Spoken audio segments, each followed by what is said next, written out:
Welcome to our first episode.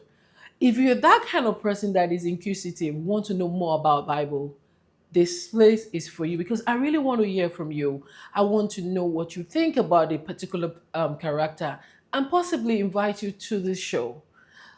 Without further ado, I would like to invite our first guest. Can you guess who that is?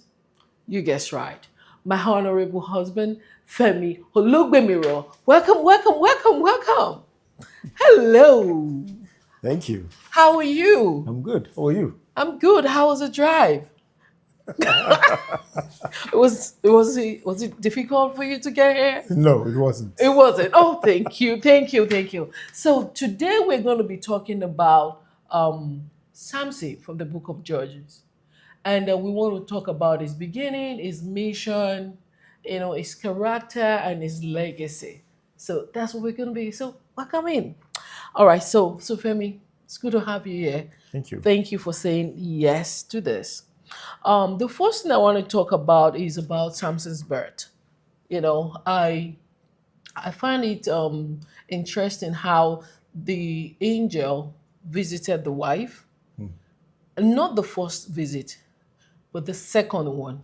Despite Manoah, the husband, praying to God and asking, please, can you come, send your angel back to talk more? And God still went back to the wife. And I love the dynamic of their family, how she went to the husband. The husband never doubted her. What do you think? What are your takes on that? If you have to relate it to how it is then and now. Well, you raise a very important point. The family dynamic was one that could typically arouse my curiosity. Why was the message given to the wife? A few things could help to explain this dynamic. One, it could be that because of the culture then, when a couple couldn't have children, and I guess it still happens now, it's the wife that was considered barren.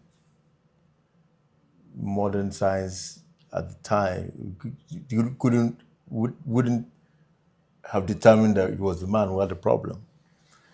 So if there was anybody that needed to be convinced about having a child, it would be the woman. Now, that's not always the case because you saw in other experiences where God told the man about having a child.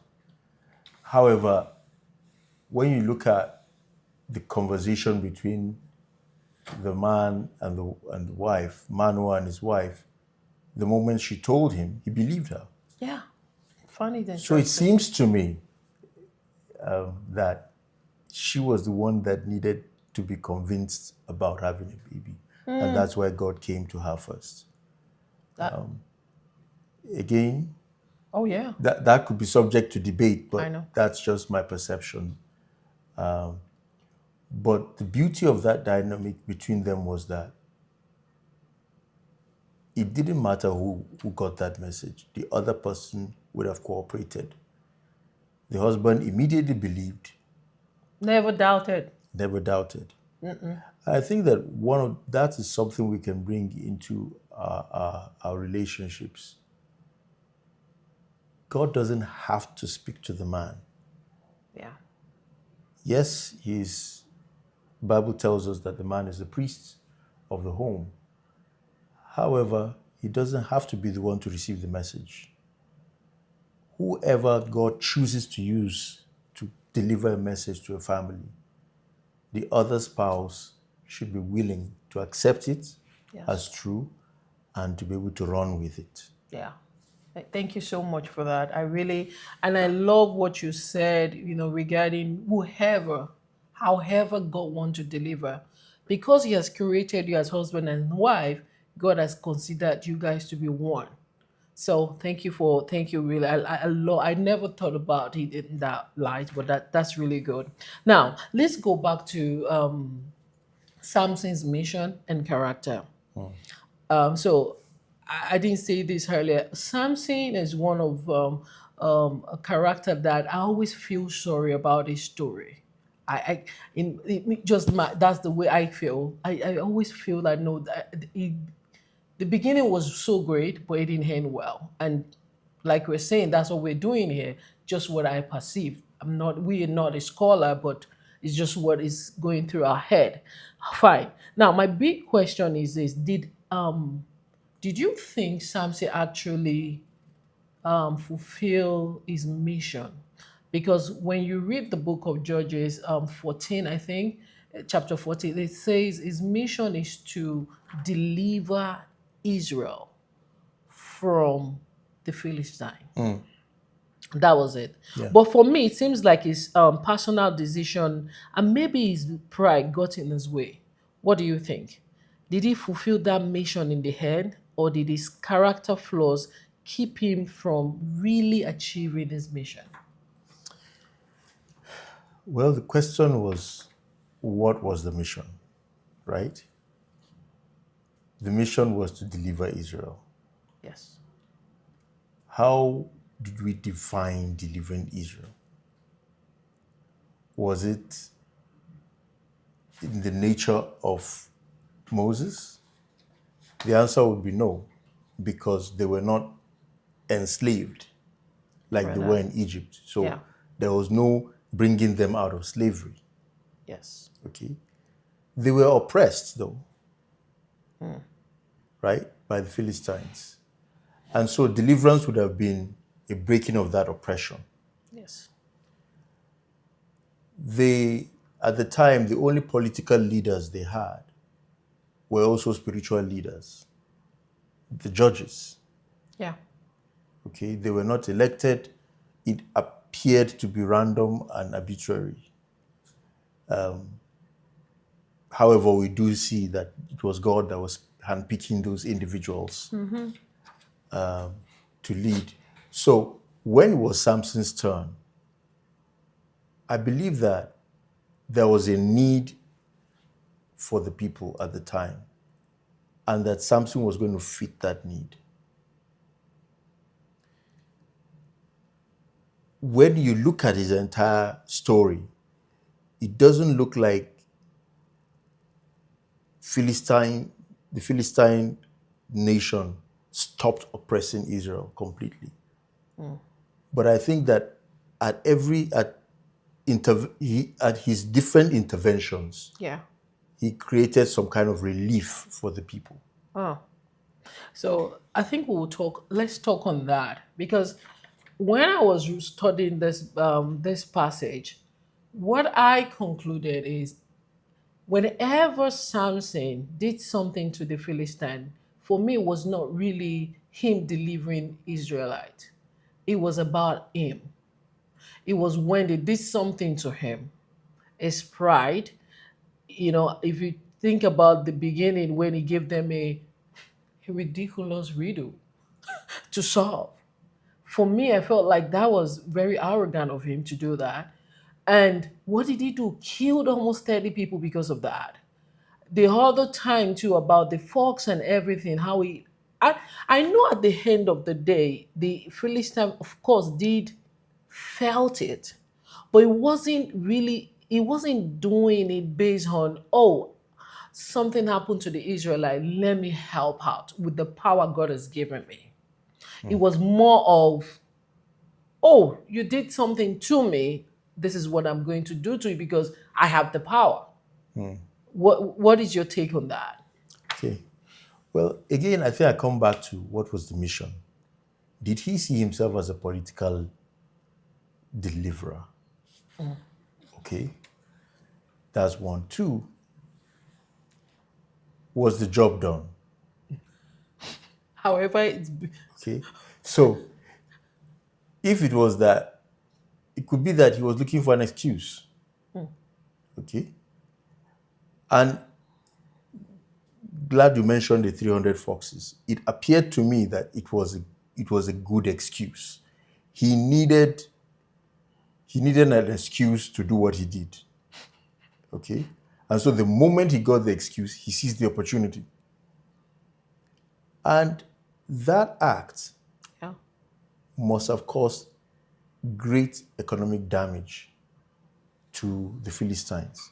Because think about it. Okay. The thing that a fox fears most is fire, Yeah. right? It was no small feat to capture 300 foxes alive. Why do we use the analogy as cunning as a fox? They're difficult to catch, Yeah. right? So he caught 300 of them, tied their tails together. Automatically, they are going haywire. It's rampage already. And then set these things, they attached fire to them. This happened in the time of harvest. And Dry corn yeah. or wheat Yeah. in the field, wildfire doesn't begin to describe it. And I'd mentioned earlier that a story for me, it's very sad because I feel that he has that much capacity, just like what you just described now. 300 foxes, not one, not two, 300. For one person to be able to do that, for one person to be able to capture a lion, you know, that means To the kill a guy lion, to kill a lion, thank you. That means he has the power to even do more and destroy Philistine completely and rescue Israelite if his pride. And we're not here to judge what's it called, Samson. I feel like reading the book is really teaching me too that what is that talent God has given me? What is that talent God has given you? What are you doing with it? How are you using it? Are you using it for show off? Or are you actually using it to, how did they put it, to help the kingdom further? So so it seems that if I get you right, what you feel is that Samson was not deliberate, he was not calculated in doing this. so It was purely opportunistic. And yes, then in that case, there is a lesson for us yeah. that we can't be random in using what God has given us. We need to be deliberate, we must be purposeful about using it because you're Yeah. right. If there was some deliberate military strategy to what he did, Yeah. he may have been able to do more than what he did in random and sporadic ways that he did it. Yes. So, yeah, what do you think? Please share your thought. We want to know, what do you think about, did Samson, did he really actualize his mission? Do you think he did what God wants him to do, or did you think he could have done better than that? Yeah. So sorry for the No, interruption. it's okay. So, welcome back. We're still talking on the same topic, Samson. So, now we want to explore his relationship and his personality. So, let's dive into his relationship. He had one wife, and Delilah is the concubine, right? And Girlfriend, if you like. well, girlfriend. Why do you think this woman ended up betraying him? Because both of them, in a way, betrayed him. I'll tell you. The first one was about the widow. What I really wanted to talk about there is even about the culture too of the Philistine. Yes. I remember when they couldn't solve the riddle, they threatened to kill the wife, to burn the, what kind of people do you think, would do that to their own people, to the own people? So for me, I don't even think the first wife betrayed him, because the first wife, did you think he betrayed him? Did you Well, think she betrayed him? well, Thinking when now. there's a threat of death, there's difficulty in decision making at that point. But yes, seems to be there seems to have been a pattern, Yeah. okay, with Samson. When he got married, there was the issue of his wife being threatened Yeah. to give the secret to the riddle or the answer to the riddle. Yeah.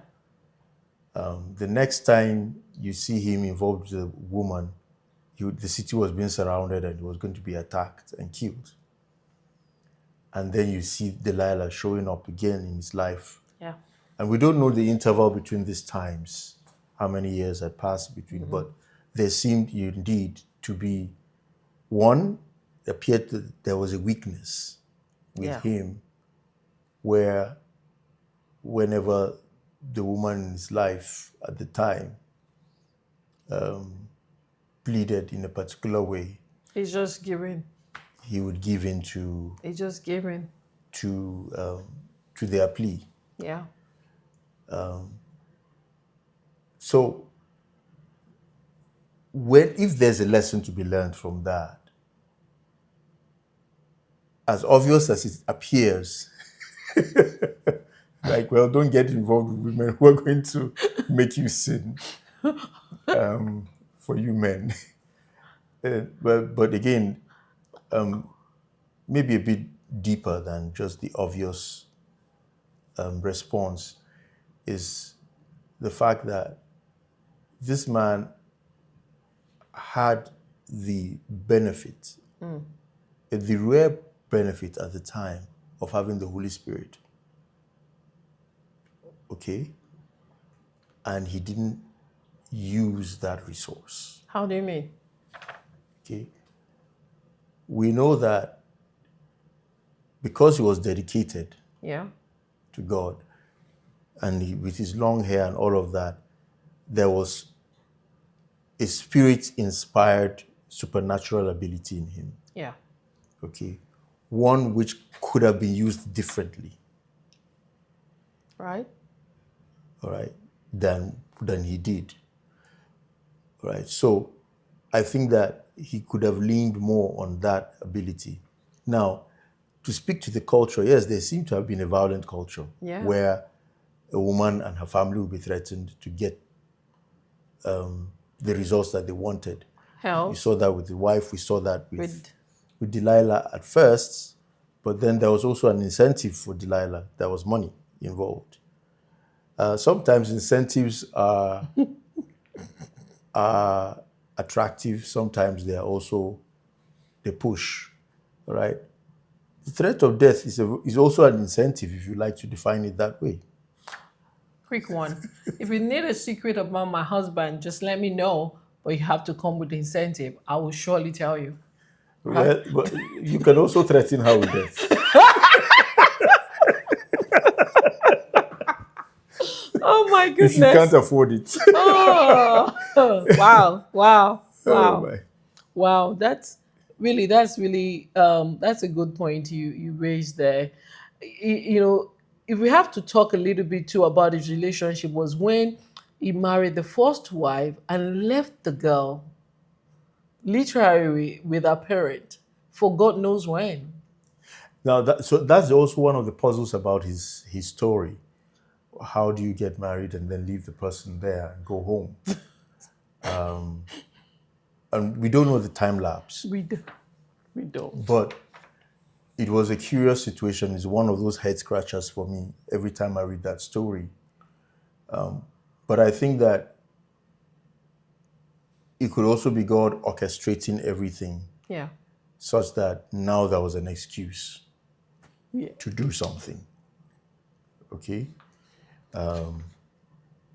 Because there was really there's no real explanation. I don't even see any cultural explanation for what he did, What he did. except that he was just Samson. And you know, the a talk came to me that no matter how you are, God is God. And God will use He you will use you whenever when you're you are available. right? Yeah, because it Yes. seemed that he only allowed himself to be used whenever it was convenient. But that was also Yeah. the availability that he had at the time. And God used it Yes. at every given time. It does. It does. I just thought we could have probably right now. Is he eradicate now? Philistine. I Like, mean, he probably could have put an end to that yeah, menace I in a think so very too. emphatic way. Yeah. Yeah. Yeah. Okay. All right. So the last one is we want to talk about the hand and the lesson learned, which is even though he turned back to God, the last moment he went back to God. I feel so. Maybe he didn't say it expressly. The Bible didn't say it expressly, but the way and manner, I feel like he was remorseful and went back to God and just asked God for that one thing, and God did give it, gave it to him. Like, okay, this is your last wish I'm going to give you. You do want to talk on that, and Yes. and if there's a sorry, and if there's a lesson, I want to read what I write. If there's a lesson here for us about not taking our own callings for granted. That's really Yeah. Well, I think the end was a very remarkable one. One, the Philistines, for some odd reason, allowed his hair to grow back. That's probably the most intriguing part of the whole story. That's what I find most intriguing about the entire story. Actually, literally the entire story was that you knew what this man's secret was. It was his long hair. You had him in captivity, and you didn't station a barber next to him to say, make sure that this man's head never grows. like 24/7 Baba. Somebody is cutting this man's hair every time. As you feed him, you cut his hair. That I found to be a God thing. I thought that that was God's intervention, shutting their minds off the very thing Yeah, that they knew was the secret. yeah, Alternatively, maybe they didn't know the secret. Maybe Delilah never told them what it was she did. But I thought that that was too obvious. He oh had no, long hair and then he didn't, and then you captured him. And you I don't need think to they be know. you don't need to be Sherlock Holmes to know that there's a connection between the two, even if you're not told. So that I thought was a God thing. I felt that God was giving him a second chance at a new lease of life. Yeah, I thought that at that moment, there could have been a blank check that he didn't cash. And what do I mean? He could have asked for his eyes back he could have. while still asking for strength to pull down that building. And it's not beyond God to help him with the strength to pull down the building and not die with them. Yeah, But he specifically asked for that. yeah, And yeah, so it was granted. Because if he had just said, Lord, give me strength to pull down this building, that would have happened and he would have been the only man standing at the end of the day. yeah, he could So I have. feel that when we ask from God some things, sometimes I find that happening to me, that I limit my vision of what God I can ask God for to what is going on in my life right now. So the man was blind and he felt, what kind of existence will I have being a strong blind man? What use is all this strength if I can't see? That may have been what was going in his mind. It was like, you know what, take me. This humiliation is enough. I'm done with this. Many times we throw in the towel that way when we could have asked for a bit more.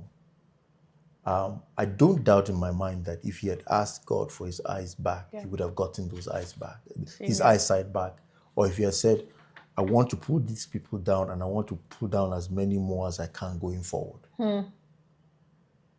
And God would have granted that request.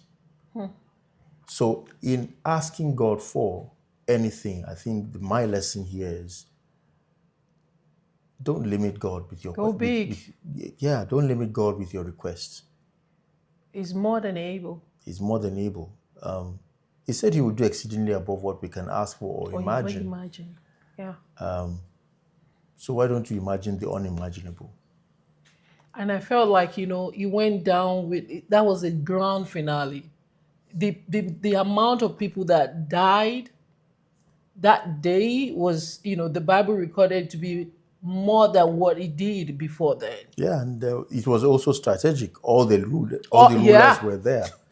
So all the people who did bad things to him, he Yeah. got his vengeance. But For me, my takeaway from that was that he could have asked for more, and he didn't necessarily have to die that day. Wow. Well, thank you. And we want to hear from you. We want to know what you think about Samson. We really want to know. And also, if there's anything I've learned from this episode, is that I will never limit God. Do not limit Him. He's our Father. We just need to ask Him. And even if you feel like you've done something bad, He's our Father. He's a merciful God, and He's going to redeem it and help us through, any life challenges we're facing as we journey through through this world. So thank you for joining, and if you stay till now, God bless you. God bless you. Please don't forget to like, share, because that is going to be our, is it incentive now, right? It's going to be our incentive to be able to do more of this. Because the main reason why we are doing this is to share the God, the word of God, for us to learn from you and for us to share what we're thinking in our head. So God bless you and stay blessed. And thank you so much for coming. You're And welcome. Thank you for having me on this. yeah, God bless you.